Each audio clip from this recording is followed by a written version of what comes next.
Hey y'all, this is Blazing Diamond Rose. This is going to be part 2 of Greater is He.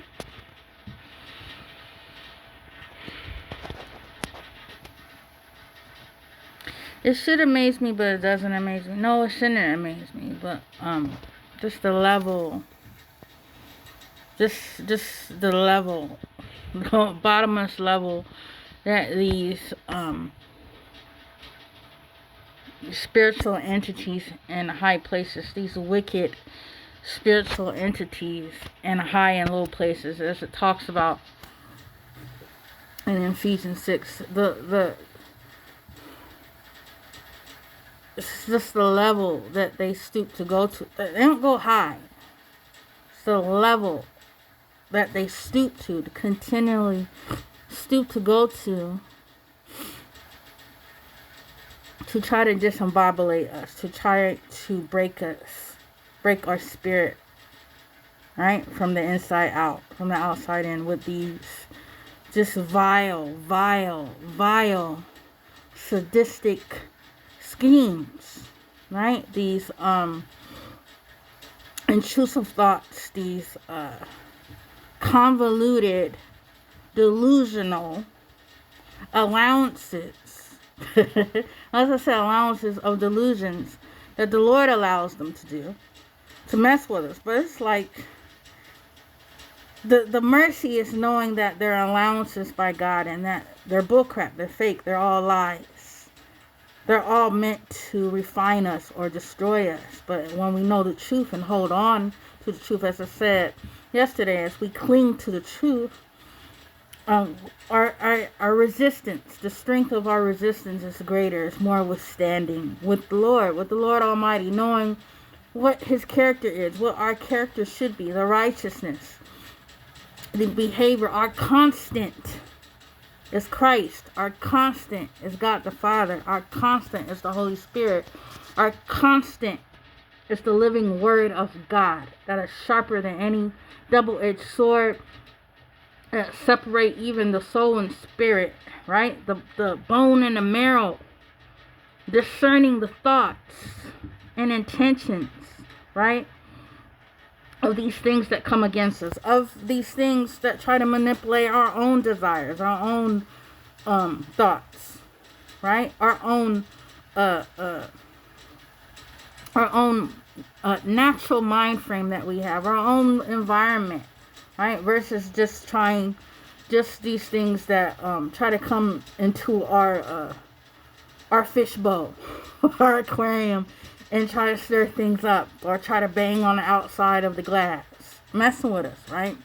And we forget that they're on the outside of the glass, making faces, messing with us, playing all these scenarios, and they're not necessarily inside the bowl with us,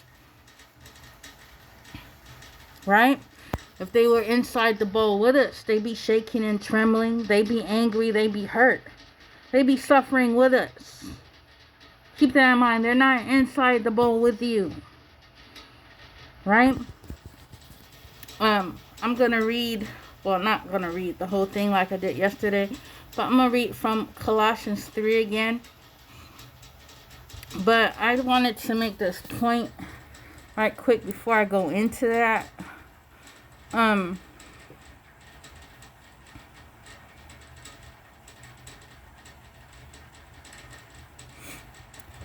Two main things that are a major factor in our warfare are of the weaponry, of the weapons that are used against us, right?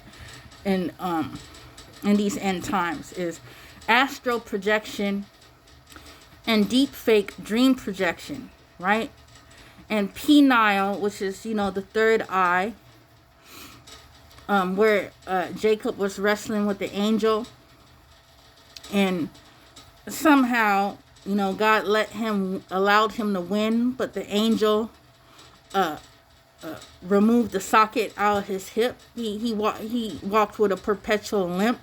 So the word of God says that Jacob won the wrestling match, but in actuality, angel let him win, right? He walked with a perpetual limp, but that was supposed to happen in this place called pineal, right?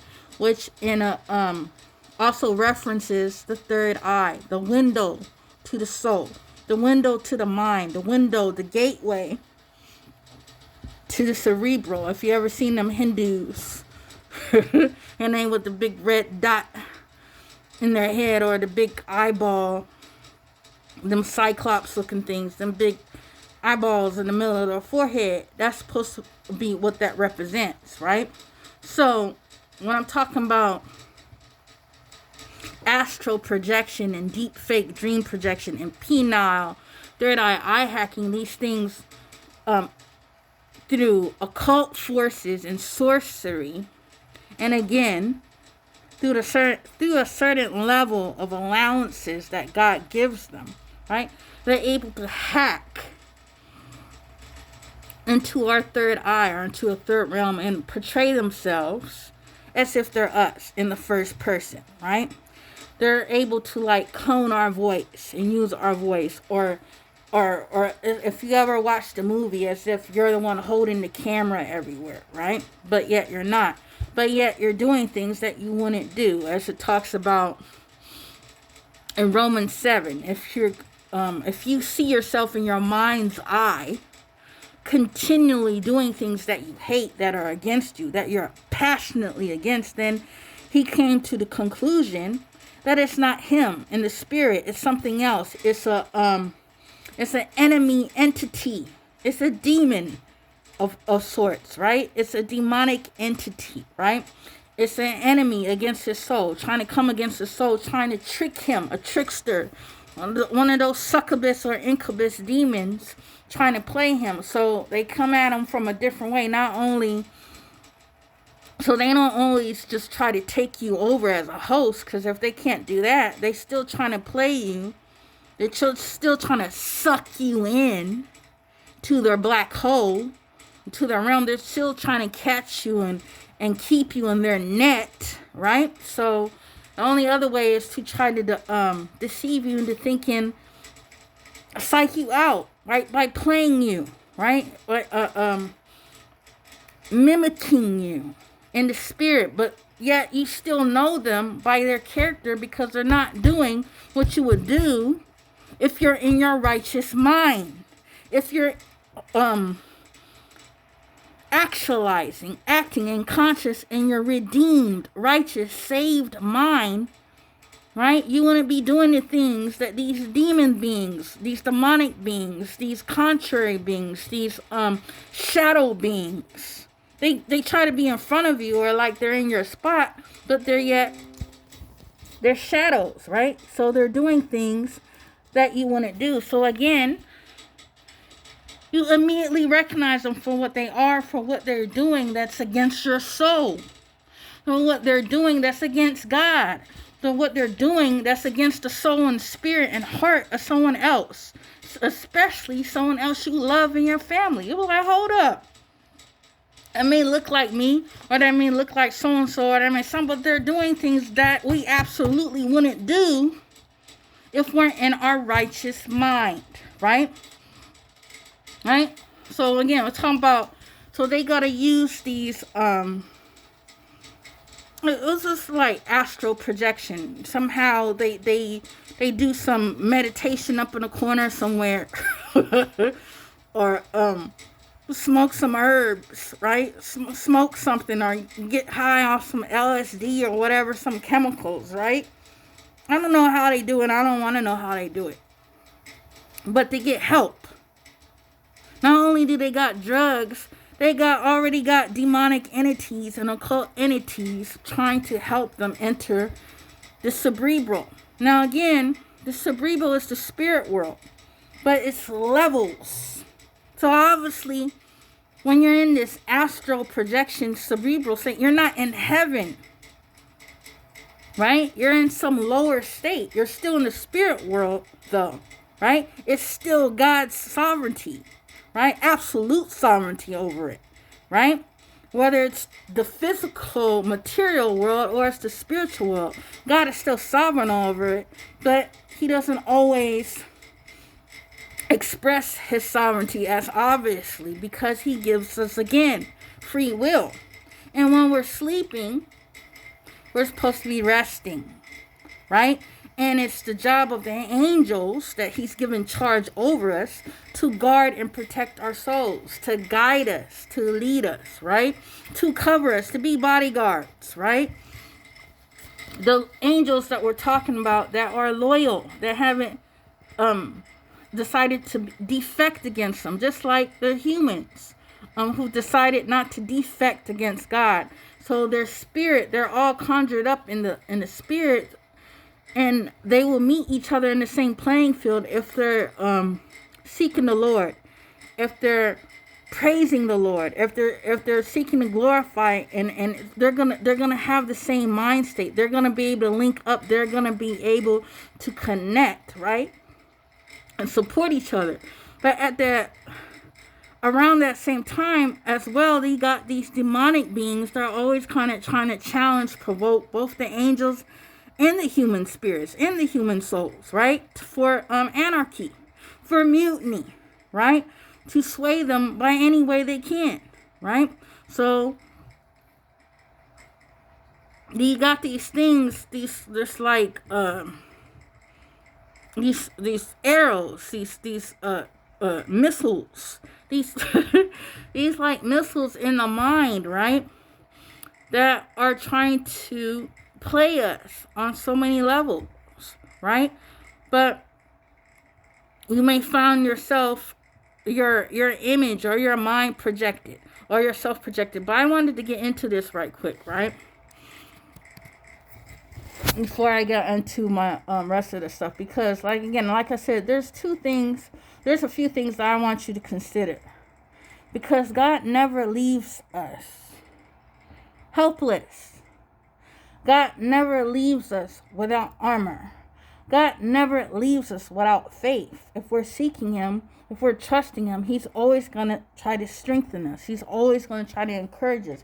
He's always going to try to remind us of what he's already given us, right? Which is his righteousness, authority in him, authority in righteousness, salvation, redemption, renewal, right? But you don't want to put faith in the weaponry of the enemy, when the enemy has to get his weapons from God, right? So if you're ever seeking to renew and reconcile with God, you have nothing to fear. These things can't pump no fear in you.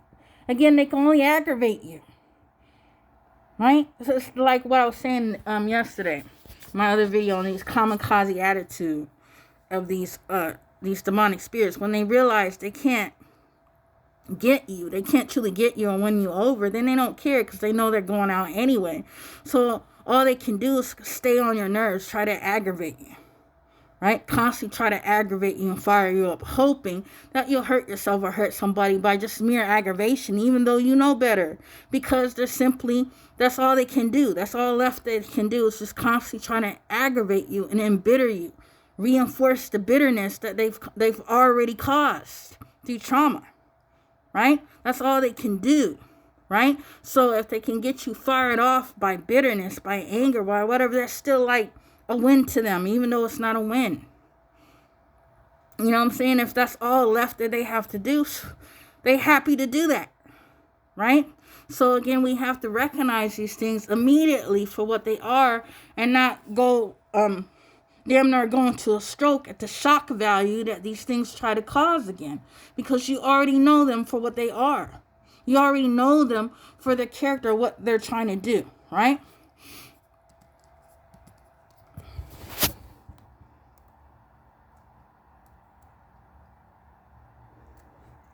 Movies and music videos related to astral projection and deepfake dream projection and penile third eye hacking, spiritual entity portraying itself as you in the first person, visual and voice cloning, right? Jumanji 2 and 3, Matrix, Inception, Tron Legacy, Freaky Friday. Remember The daughter supposedly switched bodies with her mother. 17 again, the son, I think it was the son. Yeah, the son switched bodies with his father. Some weird crap like that. Or he just, I forgot exactly how that went. But, or he just somehow became like he was 17 years old again. But yet he was still, he was mixed up with his family like he was their cousin. They didn't realize that they didn't know what was happening. So Eminem, the song by Eminem, the rapper, it's called Not Afraid. The music video, he had to face these demons that only he was able to see. He was walking past these mirrors, and his demons start taking shape and stuff, and he was able to see them, but he wasn't afraid of them. He wasn't welcoming them now, but he wasn't afraid of them, so they couldn't pump fear in him. The music video by Katy Perry, with the song called Wide Awake, where she's talking about how she was on cloud 9 or whatever, and she fell from this cloud 9, and it's just like the wool from her eyes was taken from her. It's like she started to see things for what they were. She wasn't bamboozled anymore. It's like she woke up from this false fantasy, and there's this illusion idea that certain things were going to be a certain way, but she snapped out of it. The theme song from Never Ending Story, it was a kid movie that came out when I was little about this magical book that this boy was reading. He went and took it from the library, and as he was reading it, it seemed like the story was coming to life and stuff like that, or he was interacting with the characters. Somehow the characters in the book knew he was reading were aware of him somehow, or knew he was reading the book, right, while he was reading it, right? And this movie called Total Recall, right? It's about this dude who he wants to have some adventure, some fantasy. He thinks his life is boring, so he pays for someone to program some dreams into his head, because he wanted to experience what it would be like to be like some adventure, like some spy or some some covert agent. And then come to find out that these dream programming actually helped him remember that he actually was an agent. And so it got real, right? To where his mind actually was on total recall. So he went to find out, the truth, right? This music video by Michael Jackson called Starting Something. This particular verse in the video where or he's talking about his girlfriend or whatever, somebody's always making her cry, and that she's a vegetable. But these particular movies and songs are about, they have convoluted stories and different ways how they reference what I'm talking about. But it's all occultic, right? Which means they've all been, they got people, they've had people for generations trying to practice these things, trying to experiment these things, diving in these things, trying to use these things, one, to get to, so-called higher realms, right? And then got people who are trying to use these practices, for, to mess with people, to get in people's head, to have power and power and sway over, over people and groups of people, right? Imagine, would you want to, like I was saying, project yourself in someone else's mind. You don't even have to go out on a date with them or whatever. You know what I'm saying? You can just go from base one automatically to out the park. You know what I'm saying? By just automatically, messing with their brain, projecting yourself like some missile or torpedo in their head, or changing forms in their brain, and or anyway, entering their brain, entering their cerebrum. So it's just like a Dracula move, where Dracula tries to seduce his victims first through dream projection. He projects dreams in them and tries to make them dream about him and think about him and stuff. Then all of a sudden he starts showing up in different places where they see him. So they constantly trying to project themselves, so they think that, it's their destiny to meet the so-called dude or woman, but really he's a monster, right? Because they keep dreaming about him and they don't understand why they're dreaming about him, right? Until he starts showing up randomly, and then why they think they're called. They think it's but they've been entranced, right? They've been entranced. They've been seduced. They've been under attack. These things are petitioning or waging for our souls, right? These things are petitioning and waging and all out going to war and contention for our souls. They after us, right? So they're using by any means necessary to come at us, right? Any means they deem necessary, any means that they feel they're allowed, they're trying to come at us, right? Whether it be projecting themselves directly as themselves, but they're still demonic forces. They're still not people, right? So even then, you still can't trust the image they're using, right? Or trying to take the shape as something else that we already have a relationship with, or we already have an affiliation with, we already care about, something familiar to us. So, what do you say? What they say? Most rapes, most things like when it comes to rape or something like that, or date rape, it's usually by someone you know. So that's the same way they try to just slip into your mind and introduce yourself with these seducing spirits by trying to come at you with something that's familiar, something that's routine, and they play off trauma or hurt or pain, right, or whatever else, right? And they're banking on you not being fully awake or fully aware, not building up your resistance in the faith through prayer, right? As I was talking about earlier, where Jesus says, wake up and pray so that you do not fall into temptation, right? So in these occultic devices and strategies, there's three things I'm going to talk about, right? One is called the phantom zone, right?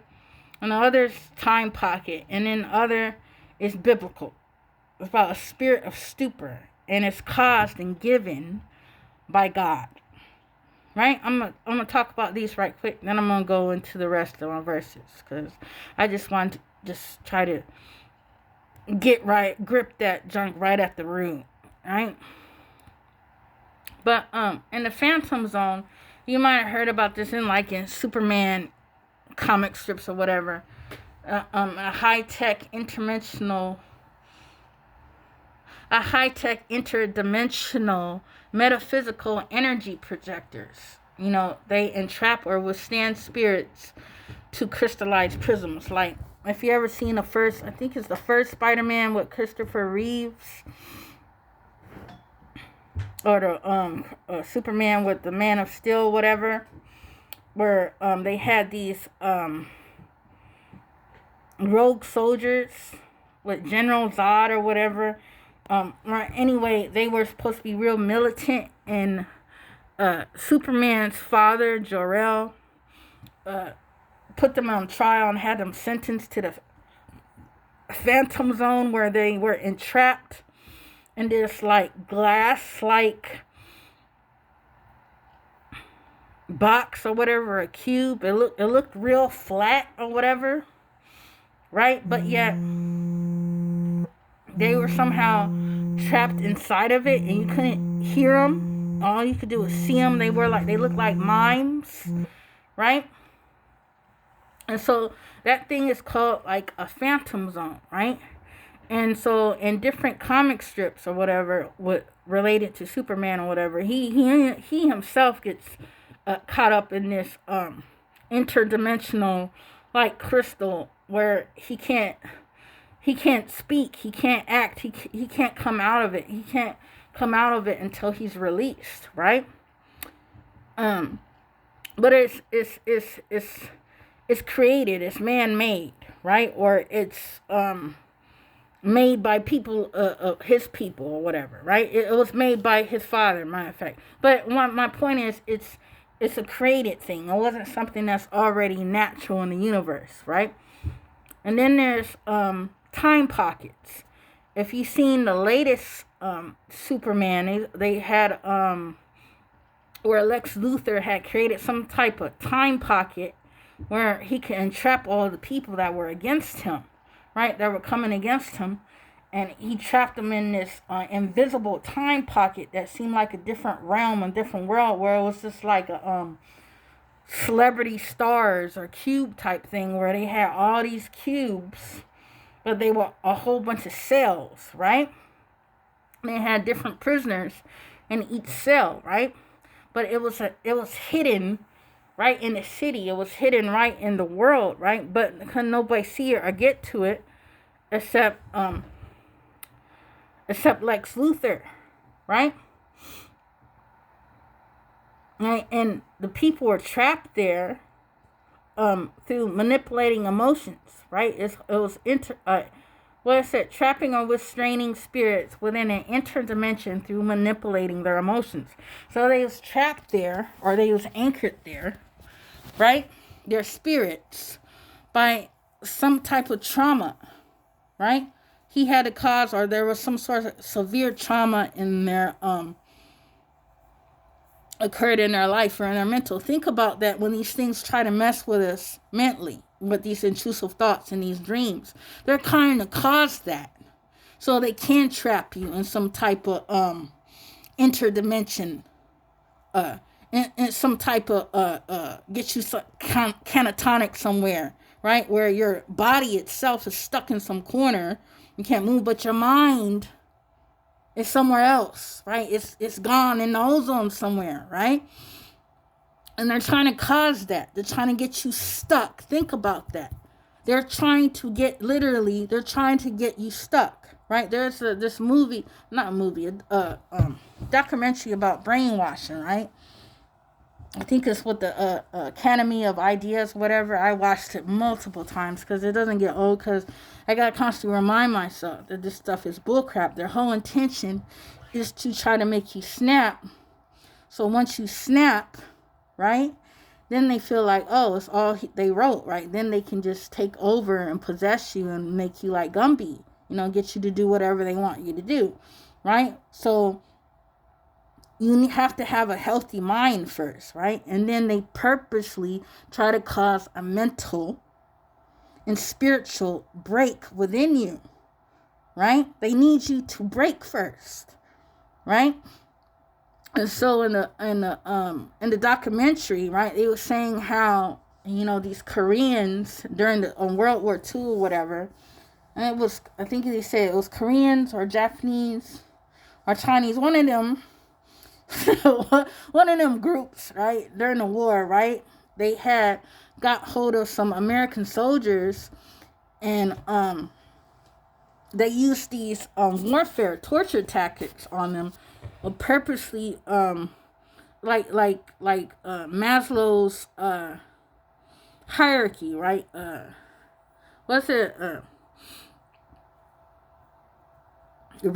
Using reinforcement and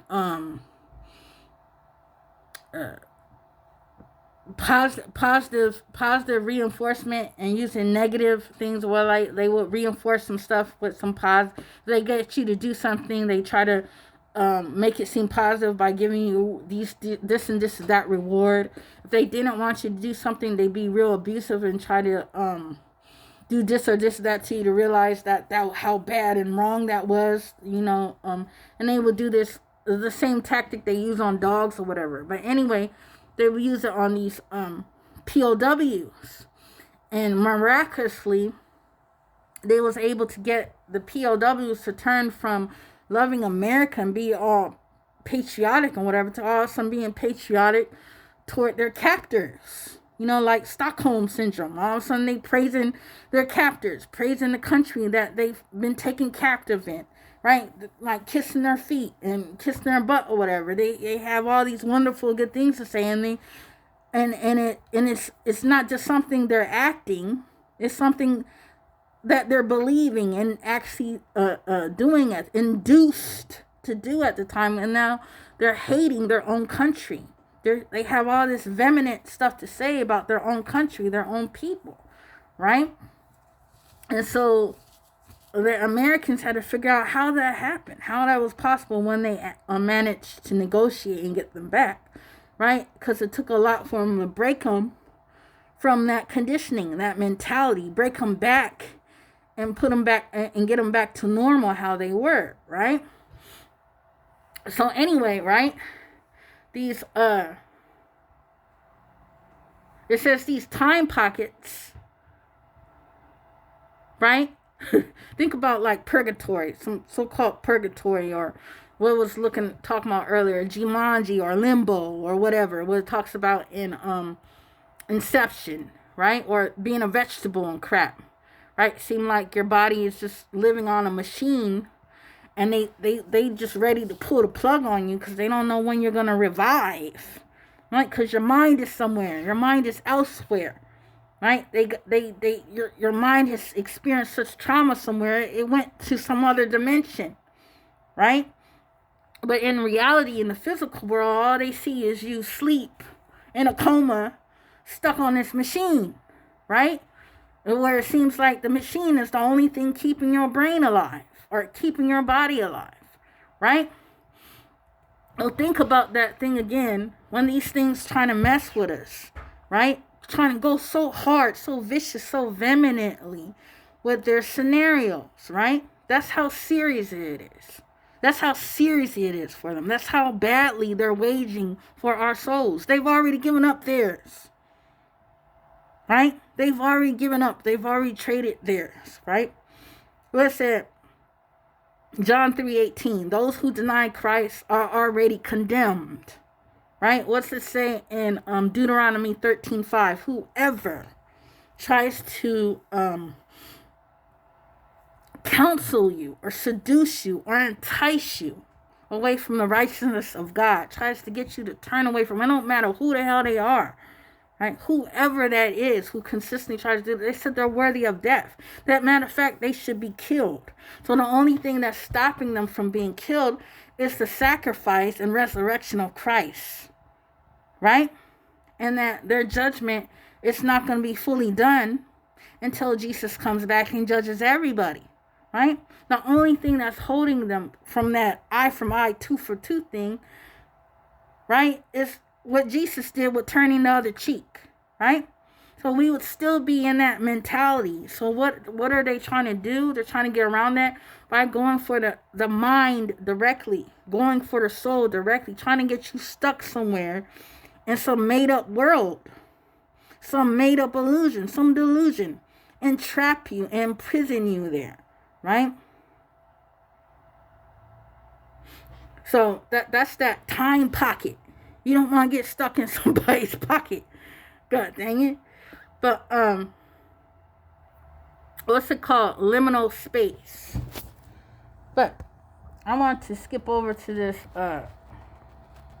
thing right here where it says in Romans 11:8 and Isaiah 29:10, it's a twofold judgment. It said God will give us a spirit of stupor. And that may seem offensive, right? But again, it's a twofold judgment. God will give a spirit of stupor. Now, referencing, I'm not going to go into that. I'm going to let you research that on your own. Please research that. Meditate on that. Read that. Study that on your own. Romans 11:8. Isaiah 29:10. In Romans 11, it's talk about that Israel is not cast away and can never be cast away. That for a temporary period that they've been allowed to harden, right? So that God can allow more Gentiles to experience his mercy and be welcomed into the kingdom, right? So if they still seek to turn against God, right, they will experience his mercy and his judgment altogether, right? So for a time period, he's given his people a spirit of stupor, right? It also talks about that in Isaiah 29:10, right? That I think I talked about this before, that Ariel, that Jerusalem, right, will be under attack, but it will be like a dream. God will put people in a deep sleep of like a stupor, where they won't fully understand. Even the seers, even the prophets won't even be able to fully explain it or understand it or comprehend it. They'll just have to go through it, right, with everyone else, right? And it says that they will be given a spirit of stupor. And other parts it talks about in the spirit of stupor that he made their eyes dull and their ears hard of hearing. Otherwise, they will be humbled, and he would turn around and save them. Right? So he does it both as a punishment, right? You know, kind of like Pharaoh. You know what I'm saying? In the where him and his army were drowned in the Red Sea. They didn't get through the Red Sea. They just got stuck there, right? They didn't get to get to the other side, right? So kind of like that in that sense. But in our sense, he never intends his people to just perish. He always wants to save us. Even the wicked, even if Pharaoh would have wanted to turn around, but he truly knew Pharaoh's heart. So he had to go, right? But it says that as he lives, in Ezekiel 33:11, he doesn't take no pleasure in the death of anyone, even the wicked. He wants them to turn from their wicked ways and be healed, be repented, right? Be righteous, turn back to righteousness, right? So, where I'm talking that twofold at is in actuality and in another sense, God is showing mercy. Like, think of Jonah, right? And Jonah 4, where he just wants the people of Nineveh to be destroyed because he doesn't want to preach the word to them, right? He doesn't think they're worthy of the word. He thinks they're too far gone to even hear or be receptive to the word. That it shouldn't even matter, that God should just take them out. He thinks he's more righteous than them, right? And he thinks he's in a place just to make that judgment, and that he can escape and walk away from God telling him to give his word to these, or give this particular message to the people, that to humble themselves, fast and pray, which they eventually do, right? So think about it in a sense. He says, why you had all this compassion for this plant that you didn't even plant or care for or create, but yet you had no compassion for these people. Why should I not have? I'm the one who created these people and the plant. No, this is what God is saying. Why wouldn't I have compassion and care for these people? You know what I'm saying? You know, like basically, who is Jonah in that position, in that mentality, to instruct and counsel God on the type of heart that God should have, right? And so what he's saying was, so what I get from this in this spirit of stupor is, think about it also in the sense of in the dream state, right? There is these scenarios are thrown at. There's so much level of wickedness, and there's a part in Ezekiel where it talks about God is taking Ezekiel up in the spirit and look into these holes and see what these priests, these elders, these congregations are doing in secret in their private inner rooms, bowing down and worshiping to all these strange idols, right? Doing all type of abominations, and that he said even with the abominations he's seeing, he will see even greater abominations. So think about that with the level of Satanism and evil, just wickedness, occultism, that, just already knowing the level of evil and wickedness that people have done. Think how much more that they try to do that or play that out. Test those scenarios out in the mind if they think they just have a complete play field. If they just think they have a complete drawing board and playing field to mess with anybody and everybody.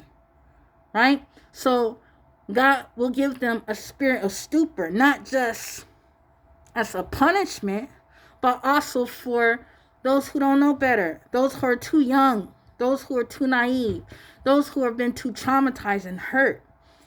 Think if you ever heard of the saying, ignorant is bliss. Well, once you know, that's it.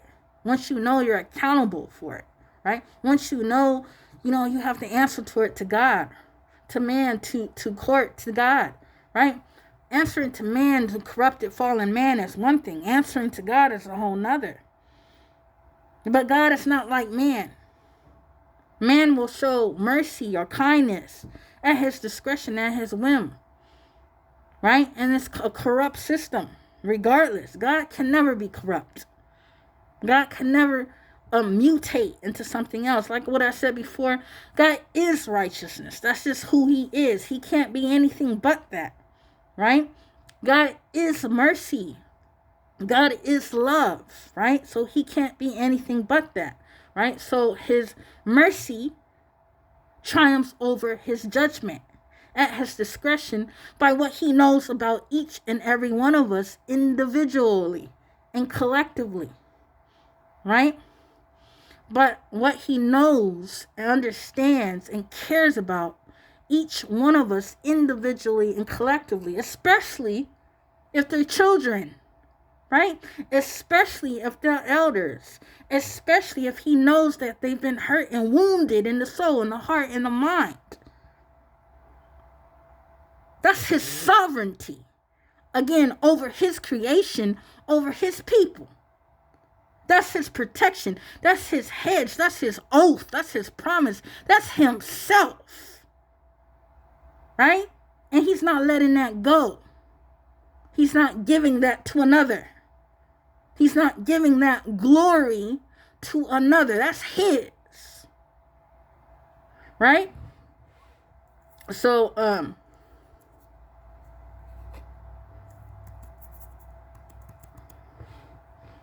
I just want you to think about that word. Research that word.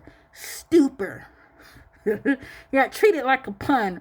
Rearrange it, flip it around as many ways you need to look at it. And see what you comprehend from that, from God's word. Right? I'll put my own comprehensions on what I researched on that in the details, right? In the description of the video. I'm not going to, go over that right now. But I want to stress again that mercy triumphs over judgment. What's that say? James 2:13, Revelations 2:13, Matthew 12:6, verse 7, Revelations 12:7, Esther 6:13, Hebrews 6:13. You see in the pattern of God, right?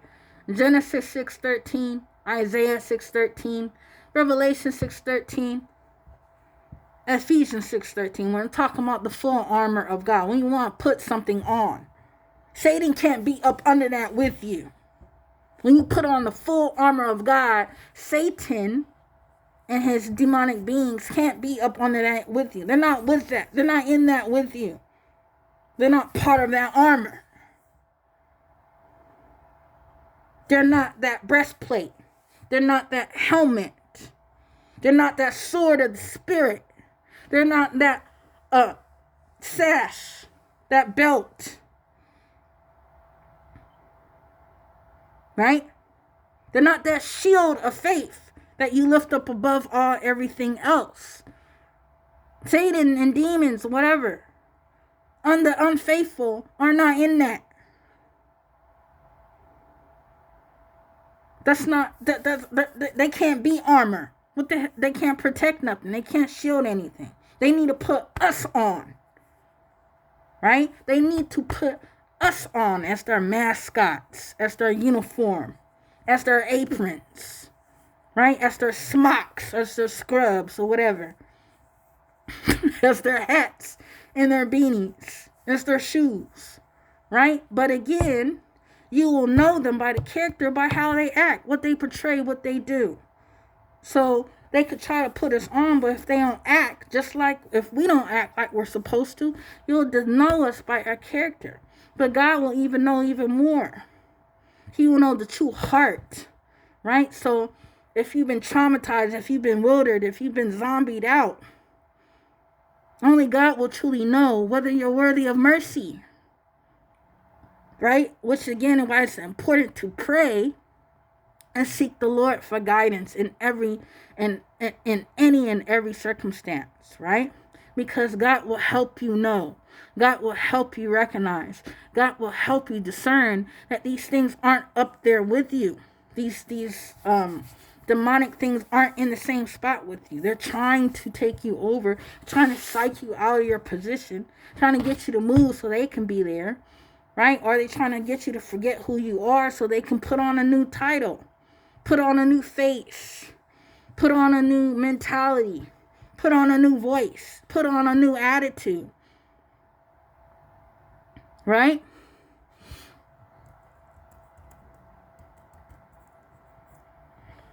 Mercy triumphs over judgment. Mercy only comes from God. Right? It's not a man or woman decision. Right? It's not a decision by the government. It's not a decision by random people. Some child, some adult, some old person. It comes from God. It's a spiritual thing, and it comes from God.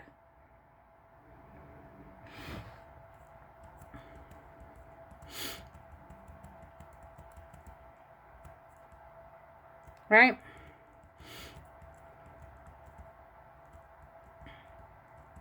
I'm going to have to carry this over to part 3. But Colossians 3:14. Beyond all these things, put on and wrap yourselves in unselfish love, which is the perfect bond of unity, for everything is bound together in agreement when each one seeks the best for others. Right?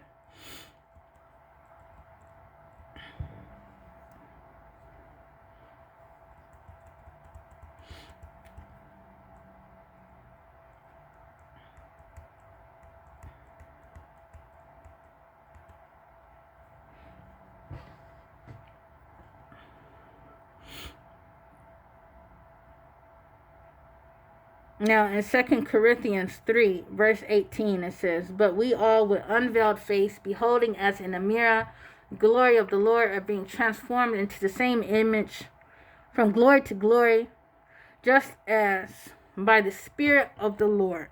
Right?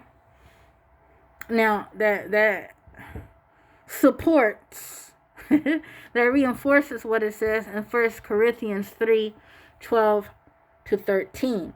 Now, we see things imperfectly, like puzzling reflections in a mirror, but then we will see everything with perfect clarity. All that I know now is partial and incomplete, but then I will know everything completely, just as God now knows me completely. 3 things will last forever. 3 things will last forever: faith, hope, and love. And the greatest of these is love.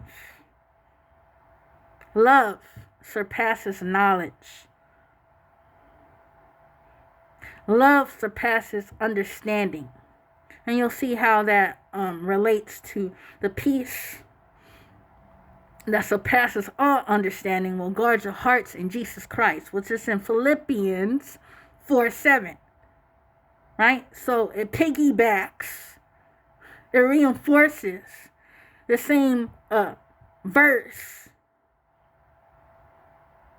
right? The same tenet, the same commandment that God already said, that love surpasses all. and does not rejoice in evil. It clears the way for the Lord, right? It lifts up. It redeems, it resurrects. It restores, it renews. It conquers death. It cannot be held, right, in sin. It cannot be held captive by sin. It cannot be bound by sin, right? That is the love of God. That is agape, right? And that shares no place. That shares no seat, right, with satanic beings, right? They have to leave. They have to release us and leave. They can't hold us. They can't hold us captive. They have no claim when we're magnifying the Lord God Almighty, when we're magnifying our Father, our Heavenly Father, when we're magnifying Jesus Christ. God bless.